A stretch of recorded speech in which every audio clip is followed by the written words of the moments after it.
Most families do not realize they are already in the middle of a caregiving crisis until something irreversible happens: a fall, a hospitalization, a wandering incident, a frightening phone call in the middle of the night. But the truth is, the transition toward assisted living rarely begins with one dramatic moment. It usually begins quietly: a forgotten medication, spoiled food in the refrigerator, bills left unpaid, growing confusion during ordinary conversations, isolation, subtle personality changes, a parent repeating the same story several times in one evening, small falls that are minimized afterward, a home that slowly becomes harder to maintain. And because these changes happen gradually, families often adapt to them emotionally without fully recognizing how serious the situation has become. By the way, if you like this video, please like and subscribe, and you might also want to visit empoweringwomen.life for more info and a free assessment ebook. This is one of the hardest emotional realities adult children ever face, not because they do not love their parents, but because love itself can create denial. Over the next 12 weeks, this series is designed to help families navigate one of the most emotionally complicated transitions of adult life with more clarity, compassion, and far less guilt. We are going to talk honestly about assisted living, aging parents, caregiver burnout, resistance, dementia, family conflict, safety concerns, emotional exhaustion, and the painful space between wanting to protect someone and wanting to respect their independence.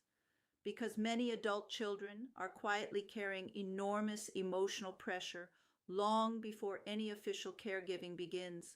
They monitor medication schedules remotely. They worry constantly about driving. They dread unanswered phone calls.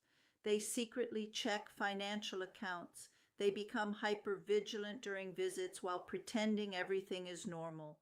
And over time, many people begin living in a state of chronic, low-level anxiety that slowly consumes their emotional energy, relationships, health, and peace of mind. One of the biggest misunderstandings about assisted living is the belief that a parent must become completely incapable before conversations should begin. In reality, the healthiest transitions often happen earlier, not because families are giving up, but because early conversations preserve dignity, choice, and emotional stability. When discussions begin before a catastrophic event, parents are often still able to participate in decisions, express preferences, tour communities, adapt gradually, and maintain a greater sense of control. When families wait too long, decisions are frequently made inside panic, exhaustion, or medical crisis, and that changes the emotional experience completely. One of the most important lessons in this series is understanding that resistance to assisted living is rarely just about the building itself. For many older adults, assisted living represents something much deeper: loss of identity, loss of authority, fear of dependency, fear of abandonment, fear of becoming invisible, fear that life is changing permanently. This is why logic alone almost never works. Many adult children walk into these conversations armed with evidence, lists, medical concerns, and safety arguments, believing that if they simply explain things clearly enough, their parent will finally agree. But emotionally, the parent often hears something very different. You cannot take care of yourself anymore, even when those words are never spoken directly. And once shame enters the conversation, defensiveness usually follows. That is why this series focuses so heavily on communication, not manipulation, not pressure, not forcing, but emotionally intelligent communication that protects the relationship while still addressing reality honestly. We will talk about the phrases that unintentionally trigger resistance, why timing matters more than people realize, why siblings often disagree, why guilt destroys productive conversations, and why many parents who initially refuse help are actually responding to fear, not stubbornness. We will also talk about something families often overlook entirely: caregiver burnout before caregiving officially begins. Many adult children spend years functioning as invisible care coordinators while still managing careers, marriages, children, financial pressure, and their own aging process. And because there is no clear starting line, many people do not even realize how emotionally depleted they have become. They simply normalize the stress. This series will help you recognize those patterns before exhaustion becomes your permanent state. Another important part of this conversation is understanding the difference between normal aging and dangerous decline. Not every forgotten name means dementia. Not every moment of confusion means assisted living is immediately necessary, but there are patterns families should never ignore. Medication mismanagement, repeated falls, worsening isolation, paranoia, driving concerns, poor hygiene, unopened mail, financial vulnerability, nutritional decline, executive functioning problems, increasing confusion in familiar environments. These signs matter because safety deterioration is often cumulative, and one of the greatest risks families face is gradual normalization of dysfunction. Human beings adapt remarkably well to slow deterioration, which means people often become accustomed to situations that would have shocked them a year earlier.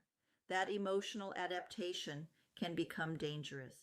Throughout this series, we are also going to discuss dementia, memory loss, and cognitive decline with far more nuance than most families receive, because cognitive decline affects not only memory, but judgment, reasoning, emotional regulation, insight, and safety awareness.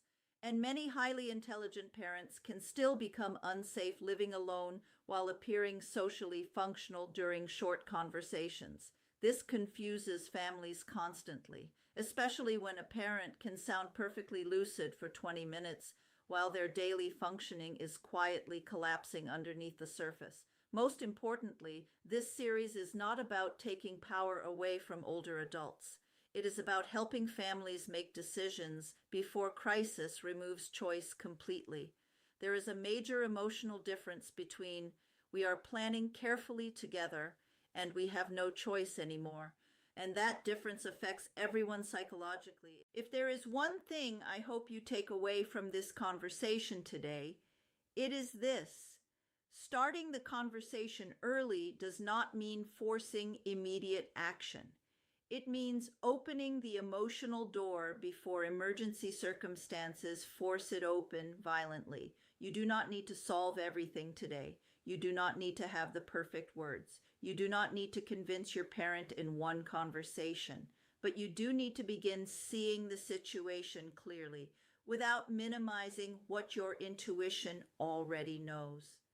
Sometimes the most compassionate thing a family can do is stop pretending everything is still manageable when everyone is already quietly drowning. If this conversation resonates with you, the full 12-week series inside Empowering Entertainment Magazine goes much deeper into every part of this journey. We cover the emotional, psychological, practical, and relational realities families face during assisted living transitions, caregiver stress, dementia concerns, sibling conflict, and aging parent resistance. And if you want additional support, books, tools, and deeper educational resources for caregivers and adults navigating later life transitions, you can also explore the vault. Everything is linked below. And most importantly, wherever you are in this process right now, you are not alone. Visit empoweringwomen.life for more info and a free assessment ebook. Thank you for watching.